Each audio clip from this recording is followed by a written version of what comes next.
오늘 온 세계가 부활을 축하하고 기뻐하는 날입니다. 사망 권세를 이기시고 살아나신 참 주님을 기억하고 감사하며 예배드리는 날입니다. 여러분, 예수 그리스도의 부활이라는 날은 인류 역사 중에 가장 위대한 사건입니다.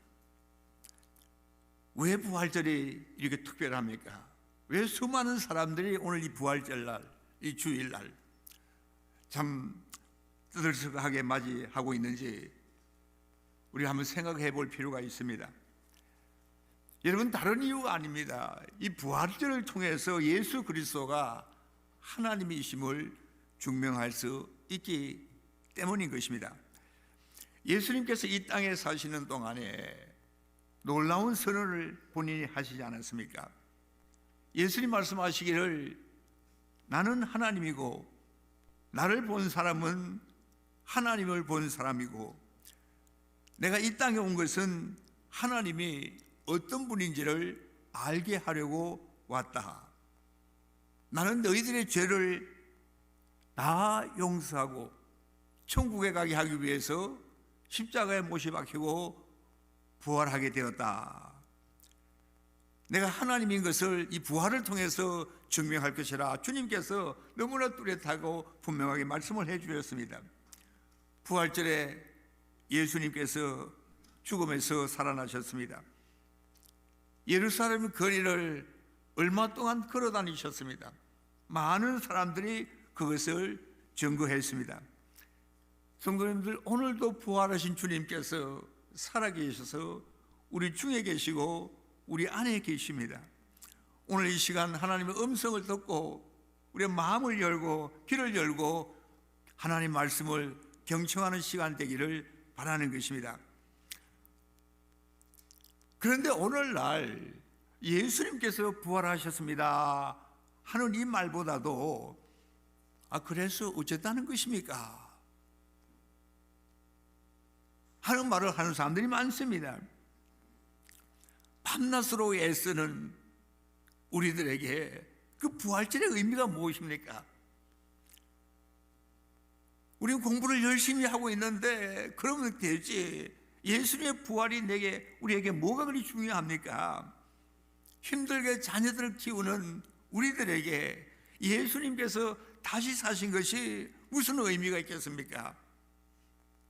인생을 살면서 힘든 일로 인해 슬픔과 상처가 많은 우리들에게 도대체 부활이 무슨 의미가 있습니까? 이렇게 질문하는 사람들이 많다는 것입니다. 성인님들, 왜 우리가 부활에 관심을 가져야 됩니까? 성경은 2000년 전에 일어났던 그 부활 사건이 우리들에게 굉장한 일이라고 말씀을 하고 있습니다. 오늘 말씀 3절 말씀 우리 같이 한번 다시 읽겠습니다. 찬송하리다 3절입니다. 우리 주 예수 그리스도의 아버지 하나님을 찬송하리로다. 그의 많으신 긍휼대로 예수 그리스도를 죽은 자 가운데서 부활하심으로 우리를 거듭나게 하사 산소남이 있게 하시며 아멘. 하나님이 죽음에서 부활하심으로 말미암아 우리에게 주어진 두 가지 결과를 말하고 있습니다. 그것이 무엇이냐면은 거듭남입니다. 그리고 두 번째로는 산 소망을 우리에게 주셨다는 것입니다. 그러면 왜 하나님께서 우리를 거듭나게 하시고 산 소망을 주셨습니까? 그 이유는 하나님이 우리를 사랑하시고 불쌍히 여기시기 때문인 것입니다. 그래서 거듭나서 산 소망을 가진 사람들마다 일생을 사는 동안에 어떤 일이 있다 할지라도 찬송하리로다, 찬양합시다 하고 소리를 칠 수 있다는 것입니다.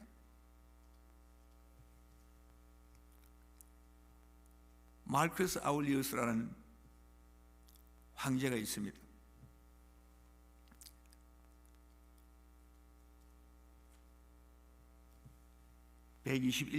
기원 후 121년에 태어나서 180년에 죽은 로마의 그 훌륭한 좋은 5한계 중에 한 사람이었습니다. 그는 수도학파의 철학자였습니다.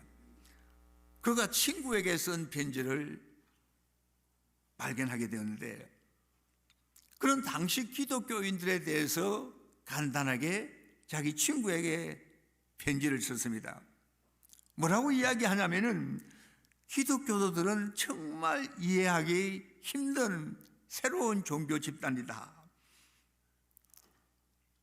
사랑하는 사람이 죽어도 슬퍼하지 않고 기뻐하며 그들의 하나님 앞에 감사의 예배를 드린다.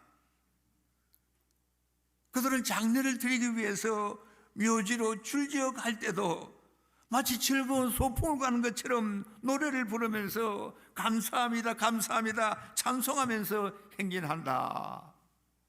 그의 편지에 이렇게 적고 있습니다. 여러분이 역사적인 기록을 보아도 초대교회 당시에 이 성도들의 그 삶이 세상 사람들하고는 많이 달랐다 하는 것을 우리가 알 수 있습니다. 이런 말이 있습니다. 소크라테스는 철학을 남기고, 아리스토텔레스는 과학을 남기고, 예수는 영원한 생명을 남겼습니다. 여러분, 심오한 철학과 과학적인 업적도 중요합니다. 그러나 영원한 생명을 주신 예수 그리스도하고는 비교할 수 없다는 것입니다. 성도님들, 우리 모두에게 주신 가장 위대한 유산은 예수 그리스도의 부활로 인해서 우리에게 주어진 이 영원한 생명인 것입니다. 이 생명, 이 영생을 귀하게 여기고 그 영생 얻는 사람으로서 하나님을 찬양하는 사람이 필요하다는 것을 말씀하고 있지 않습니까? 예수님께서도 자기 자신에 대해서 우리에게 확실하게 말씀을 하셨습니다. 나는 부활이요 생명이니 나를 믿는 자는 죽어도 살 것이고 무릇 살아서 나를 믿는 자는 영원히 죽지 아니하리라. 이렇게 주님 말씀하셨습니다. 부활이요 생명이신 그 예수님. 여러분, 이 말씀을 믿는 사람들은 언제 어디서든지 흔들리지 않고 담대하게 살면서 하나님을 찬양하면서 살 수 있는 것입니다. 요즘 한국에서 10년 전에 침몰한 그 세월호에서 사망한 290명을 위한 추모식을 한다는 이야기를 들었습니다. 여러분, 우리가 10년 전에 그 사건을 우리 다 기억하고 있습니다. 그 당시만 해도 가족들과 친척들 많은 사람들이 기도하면서 침몰했던 그 배에 타고 있던 그 사람들이 살아 돌아오기를 애타게 기다리고 기도했다는 것을 우리가 알고 있습니다. 여러분, 그들이 원했던 것은 그들 졸업장이 아니고 돈이 아니고 그저 살아 돌아오기만을 바랬던 것입니다. 그저 사람만 돌아온다면은 다른 어떤 소원도 없을 것이라고 그들이 이야기를 했습니다. 성도님들, 죽어야 하는 우리 인간에게 가장 소중한 것은 산다는 것입니다. 죽음이 우리에게 가장 큰 슬픔이고 죽음은 우리의 원수입니다. 우리가 오늘날 90세 이상 살고 100세를 넘게 사는 거, 이거 능력이라고 말합니다. 그러나 죽음의 문제만 해결할 수 있다면 그것이 인류의 가장 큰 능력이 아니겠습니까? 그 능력이 예수 그리스도의 부활로 우리에게 나타났다는 것입니다. 부활절날 예수 그리스도께서 죽음에서 살아나셔서 잠자는 자들의 첫 열매가 되셨습니다. 예수 그리스도를 믿고 정말 하나님을 위해서 사람들에게 부활의 길을, 다시 사는 길을 우리 주님께서 열어주셨습니다. 거듭나게 하시고 우리에게 사는 소망을 주셨습니다. 우리 주님께서 죽으셨다는 것을 믿음으로 받아들이고 나 역시도 예수님께 죽었습니다. 주님 부활하신 것 마찬가지로 우리 역시도 부활하실 것을 믿는다는 것, 이게 바로 믿는 사람들의 모습이 아니겠습니까? 성도님들, 예수 그리스도의 부활을 믿어야지만 우리에게 소망이 있습니다. 세상의 소망을 우리는 가지고 세상 소망만 바라보고 사는 사람들이 얼마나 많습니까? 그러나 세상 소망은 거짓되고 허망되고 공허한 것입니다. 그러나 우리 하나님께서 우리에게 주신 이 산 소망은 참되고 확실하고 분명한 것입니다. 이 예수 그리스도 안에 있는 이 산 소망, 이것을 우리가 붙들어야지만 행복한 사람으로 살 수 있습니다. 우리가 잘 아는 대로 세계에서 가장 위대한 작가 중에 한 사람인 레브 톨스토이 이야기를 아는 사람이 있지 않습니까? 초창기에 그가 예수 그리스도를 부인하면서 살았습니다. 맹목적으로 쾌락을 추구하면서 살았습니다. 사교계에 진출해서 정말 맛볼 수 있는 재미와 즐거움을 만끽을 했습니다. 그러나 그곳에 참 만족과 기쁨, 자기를 행복하게 할 수 있는 것이 없다는 것을 제가 판단하고, 톨스토이는 돈을 벌어야 되겠구나, 돈을 많이 벌면은 내가 행복할 수 있다 생각하고 재산을 많이 모았습니다. 재산을 많이 모은 결과는 무엇입니까? 그것도 허망한 일이라는 것을 알게 됐습니다. 안 되겠구나, 정말 온전한 가정을 꾸미고 정말 화목한 그런 가운데서 내가 행복을 추구해 봐야 되겠다 생각하고 결혼을 하고 13명의 자녀들을 낳았습니다. 그러나 세월이 지나고 나서 그 자녀들이 내 행복의 방해물이구나 하는 것을 고백을 했습니다.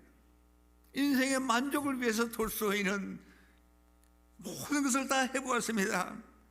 그는 마지막에 찾아온 것은 허무와 절망뿐이었습니다. 그래서 그는 자살 직전까지 가게 되었습니다. 그러던 어느 날 시골로 여행하는 중에 러시아 농부들이 정말 평화롭게 살고 있는 것을 그가 발견하게 됐습니다. 자기가 그렇게 찾던 그 평안함과 만족함을 러시아 농부들에게서 보았다는 것입니다. 그 농부들이 예수를 믿고 부활하신 주님의 소망을 두고 사는 사람들이었다는 것을 그가 알게 되었다는 것입니다. 성도님들이 예수 그리스도를 믿고 예수의 그 부활을 확신하고 거듭나고 산 소망을 가진 사람들에게 주시는 그 소망이 도대체 무엇입니까? 그것을 4절에서 이렇게 말씀하고 있지 않습니까? 우리 같이 한번 읽겠습니다. 우리 4절을 같이 읽겠습니다. 썩지 않고 더럽지 않고 쇠하지 아니하는 유업을 주니 곧 너희를 위하여 하늘에 간직하신 것이라. 아멘. 영원한 생명을 말하고 있습니다. 거듭나고 산 소망을 가진 우리들이 다들 썩지 않고 더럽지 않고 시들지 않는 하늘에 간직한 그 축복을 말하고 있습니다. 영생입니다. 세상에서 사람들이 얻기를 원하는 것들은 다 썩어질 것입니다. 더럽게 될 것이고 썩어질 것이라는 것을 우리는 알고 있지 않습니까? 우리가 알고 있는, 우리가 소망하는 것은 참 소망이라는 거예요. 그래서 이것을 아는 사람들은 하나님을 찬양하고 우리 하나님 앞에 헌신하게 되는 것입니다. 성도는 어떤 일도 부활의 능력을 믿는 성도들을 힘들게 하고 서툴게 할 수 없습니다. 가난하다고, 내가 실패했다고, 내게 병이 들었다고 우리가 흔들리지 않는다는 것입니다. 우리에게 무엇보다도 필요한 것은 예수 그리스도의 부활로 인해서 우리에게 주어진 산 소망입니다. 이 소망이 있는 사람은 낙담하지 않습니다. 낙담하지 않습니다. 눈에 보이는 일은 우리를 실망시킬 때가 많습니다. 우리 주변에 있는 사람들은 우리를 괴롭게 하고 힘들게 할 때도 많이 있지 않습니까? 그러나 부활하신 주님을 확실히 믿고 하나님의 자녀가 된 사람들은 항상 이깁니다. 언제나 승리합니다. 어느 교회 앞에 꽃 파는 할머니가 있었습니다. 허름한 옷차림에 주름살이 깊이 파인 노인이었습니다. 그러나 얼굴 전체에는 항상 웃음이 피고 행복해 보였습니다. 어느 분이 할머니 그렇게 항상 웃고 계시는데 무슨 좋은 일이 그렇게 매일같이 있습니까? 물었습니다. 꽃 파는 할머니의 대답은 너무너무나 간단했습니다. 그 할머니가 이런 말을 했습니다. 내 나이 이만큼 살면서 걱정스러운 일, 슬픈 일, 가슴 아픈 일을 많이 겪었습니다. 그러나 그때마다 나는 예수님을 생각합니다. 가시멜유관을 쓰고 채찍을 맞으며 십자가를 지고 골고다 언덕을 오르고 그 십자가에서 못이 박혀 모진 고통을 당하다가 죽은 후 사흘 만에 부활하신 예수님을 생각합니다. 예수님에게 사흘 만에 부활의 새벽이 왔습니다. 고통의 금요일은 끝이 아닙니다. 사흘입니다. 그래서 나는 괴롭고 슬픈 일이 있으면 사흘만 기다리자, 사흘만 기다리자라고 혼자 계속해서 나 자신에게 말하면서 하나님께 기도합니다. 그러면 기적이 일어납니다. 저는 부활하신 살아나신 그 예수님 같이 괴로움과 슬픔에서 일어날 수 있었습니다. 예수님의 고통스러운 그 금요일은 오래가지 않았다는 것입니다. 내 인생의 어려움과 슬픔과 절망이라는 금요일도 오래가지 않기 때문에 나도 사흘만 기다리자, 그러면서 살다 보니까 하나님의 기적을 체험할 수 있었다 하는 그 이야기 아니겠습니까? 성도는 우리 삶에 슬픔이 있고 괴로움이 있고 고통이 있습니다. 우리 인생 전체라는 것도 어떤 면에서 금요일에 예수님 당한 금요일의 고통입니다.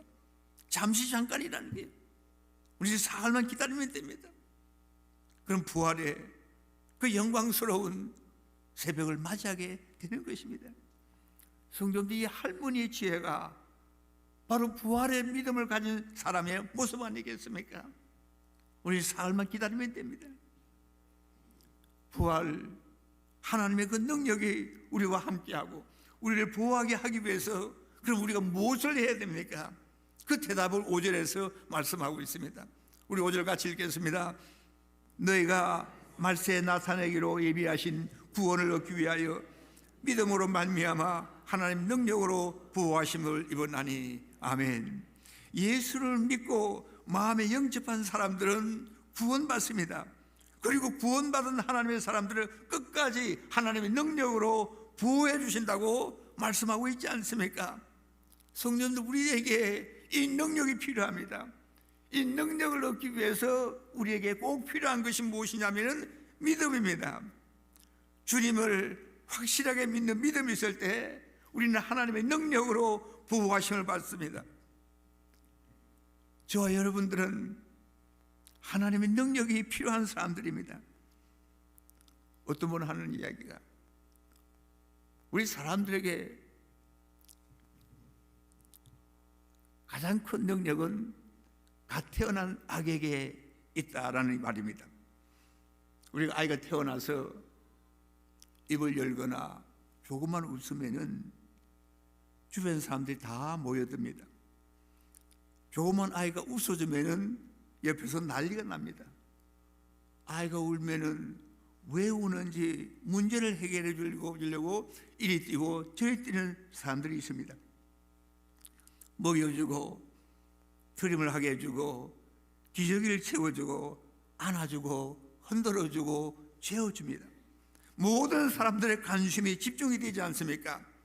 그럴 때 아마 이 아이는 생각할 때, 아, 온 세상이 내 중심으로 움직여지는구나, 내가 최고구나, 바로 이것이 능력이구나, 나보다 높은 사람이 어디 있나, 이렇게 아마 생각을 하고 있었을 것입니다. 근데 어른이 다 돼서도 아직까지도 이런 생각하는 사람들이 있는 것을 보게 되지 않습니까? 그러나 그런 때가 오래가지 않고 두 가지가 변합니다. 첫째가 뭐냐면은 세상이 점점 더 어려워진다는 것입니다. 밥을 떠먹여주고 젖을 물려주더니 이제 혼자 먹으라고 훈련을 시킵니다. 화장실에 갈 필요가 없었는데 함부로 싼다고 혼을 냅니다. 세상이 점점 어려워지는 것을 경험합니다. 둘째가 뭐냐면은 사람들이 내 요구에 관심을 기울이지 않는다는 것입니다. 아무리 투정을 해도 별로 관심을 주지 않는다는 거예요. 성도님들, 잘한다는 증거는 이제 내 삶이 다 내 마음대로 되지 않는구나 하는 것을 깨닫는 것입니다. 그게 잘한다는 증거입니다. 우리 모두가 10대, 20대 때 무슨 생각을 했습니까? 모든 일들 내 마음대로 할 수 있는 줄 알았습니다. 이 세상에 가장 중요한 사람이 내고 제일 힘이 센 사람이 나고 가장 똑똑한 사람이 나라고 생각을 했습니다. 그러나 나이가 들수록 내가 마음대로 할 수 없는 일이 정말 얼마나 많은지를 깨닫게 됩니다. 그의 모든 일들이 내가 할 수 있는 일이 아니라는 것을 알게 됩니다. 우리 마음대로 할 수 있는 일들이 별로 없다는 것을 알게 됩니다. 하고 싶은 말도 다 하고 살 수는 없습니다. 때로는 내가 참고 인내하면서 감당해야 할 일들이 많아집니다. 때로는 내가 옳은 것 같아도 누군가가 틀렸다 하면은 틀린 것 같이 살아야 할 때가 있습니다. 누군가가 일어서라면 일어서고 앉으라면 앉아야 할 그 때가 있다는 것입니다. 성도님, 왜 인생이 이렇게 힘듭니까? 왜 우리가 슬픈 일을 자주 보고 눈물을 흘립니까? 왜 실망과 좌절이 우리에게 있습니까? 왜 우리에게 이렇게 상처가 많습니까? 왜 우리가 이렇게 힘든 삶을 살게 하십니까? 우리 모두에게 이런 질문이 있습니다. 그 대답은 너무너무 간단합니다. 하나님만 의지하고 살라는 것입니다. 인생의 어려움과 괴로움과 상처, 이 모든 이유는 하나님만 의지하고 살라는 하나님의 뜻이라는 겁니다. 내가 아니고 다른 사람들도 아니고 돈도 아니고 하나님만 신뢰하면서 살아야 한다는 것을 깨닫게 하시려고 우리의 삶의 무거운 짐들과 고난과 슬픔을 하나님이 우리에게 주시는 것입니다. 우리가 이 땅에 사는 동안에 우리에게 필요한 모든 힘을 부활하신 우리 주님께서 가지고 계십니다. 예수님께서 이 땅에 계실 때 어떤 일을 한지를 우리가 알지 않습니까? 능력을 나타내셨습니다. 폭풍을 잠잠시켰습니다. 죽은 자를 살리셨습니다. 놀라운 일들을 하나님 하셨습니다. 그리고 예수님께서 하시는 말씀이 이 능력을 믿는 모든 사람들에게 주시겠다고 주님 약속하셨습니다. 이 능력을 우리에게 어떻게 주십니까? 우리의 삶을 변화시키는 힘을 주십니다. 변화시킬 수 없는 것을 변화시키는 힘을 주십니다. 성도님들, 우리가 오래 산다고 우리 인생이 더 나은 방향으로, 더 진실된 방향으로 변화되지 않습니다. 우리 가정이, 우리 결혼 생활이 세월이 간다고 그게 나아지지 않습니다. 우리는 행복하게 살기를 원합니다. 그러나 행복이 오지 않습니다. 우리는 좀 변화되기를 원합니다. 열망합니다. 그러나 그 변화는 우리 힘으로 되지가 않습니다. 우리 모두가 경험하지 않습니까? 부활하신 우리 주님께서 능력으로 우리에게 변화시키는 힘을 주신다는 것을 우리 믿어야 됩니다. 우리의 잘못된 습관, 우리를 힘들게 하는 상처들을 우리 주님은 변화시키십니다. 죄의식과 슬픔을 잊게 하십니다. 우리 자신을 용서하고 또 다른 사람을 용서할 수 있는 힘을 하나님께서 우리에게 주십니다. 우리가 실패한 삶이라고 생각하는 우리 인생을 다시 시작할 수 있는 힘을 주십니다. 후회 투성인 우리의 과거를 정리하고 다시 출발할 수 있는 힘을 부활하신 주님께서 우리에게 주십니다. 용기와 의욕을 잊어버리고 그렇게 사는 사람들에게 다시 용기를 가지고 살 수 있는 힘을 부활하신 주님께서 우리에게 주십니다. 인생이 피곤합니까? 삶에 의욕이 없습니까? 부활하신 주님께서 새로운 힘을 주십니다. 지금까지 전적으로 내 힘으로 내 손으로 모든 것을 이루어 보려고 얼마나 많은 노력을 했습니까? 그러다 보니까 삶을 포기하게 되고, 이런 사람들도 부활하신 주님을 의지하고 신뢰하는 가운데 새롭게 살 수 있습니다. 그 주님께서 세상을 통치하고 계십니다. 성도님들, 하나님을 신뢰하기 위해서는 우리가 하나님을 알아야 됩니다. 우리가 누군가를 신뢰하려면 그 상대가 누구인지를 알아야지만 신뢰할 수 있는 것 아니겠습니까? 상대를 알지 못하고는 우리 신뢰하지 못합니다. 어떻게 예수님을 바로 알 수 있습니까? 우리의 마음을 주님을 향해 열어야 됩니다. 예수님, 진실로 저는 주님을 알기 원합니다. 우리의 마음만 열면은 주님 우리 마음에 들어오십니다. 너무너무 간단합니다. 절대로 하나님을 믿고 사는 것이 복잡하고 어려운 일이 아닙니다. 내 마음만 열고 사랑하는 주님, 내 삶 속에 들어오셔서 날 주장해 주시옵소서 하면은 주님 우리 안에 들어오십니다. 하나님은 저와 여러분들이 2024년 부활절 아침에 평강교회에 와서 예배 드릴 줄을 우리 하나님 아셨습니다. 우리 한 사람 한 사람은 하나님께 너무너무 중요한 존재들입니다. 예수님 우리를 사랑하십니다. 우리 일생을 통해서 겪는 모든 어려움 우리 하나님 아십니다. 우리의 마음의 상처와 고통과 힘든 것을 우리 주님 아십니다. 그래서 주님께서는 우리를 도와주시길 원하십니다. 우리에게 능력 주셔서, 그 부활의 능력을 주셔서 우리 모든 인생의 난관을 이기고 남을 수 있도록 하나님 우리를 도와주십니다. 성도님들, 지금 어떤 어려움을 겪고 계십니까? 어떤 슬픔이 마음에 있습니까? 부활하셔서 살아계시고 일하시는 그 하나님을 믿고 그분의 능력 안에서 믿음으로 살면 하나님 책임져 주십니다. 우리를 위로하십니다. 우리에게 용기를 주십니다. 우리에게 힘을 주십니다. 그래서 우리는 찬양하면서 주님의 인도하심을 순종하며 기도로 하나님께 나아갈 수 있습니다. 이런 소망, 이 참 소망을 가지고 거듭난 인생을 살아가는 우리 모두가 되어지기를 소원하는 것입니다. 기도하겠습니다. 오늘도 부활하셔서 살아계시며 역사하시는 우리 하나님께 감사와 찬양을 드립니다. 부활은 하나님의 능력임을 믿는 사람들을 거듭나게 하시고 영원한 소망이 영생을 주시는 우리 하나님께 감사를 드립니다.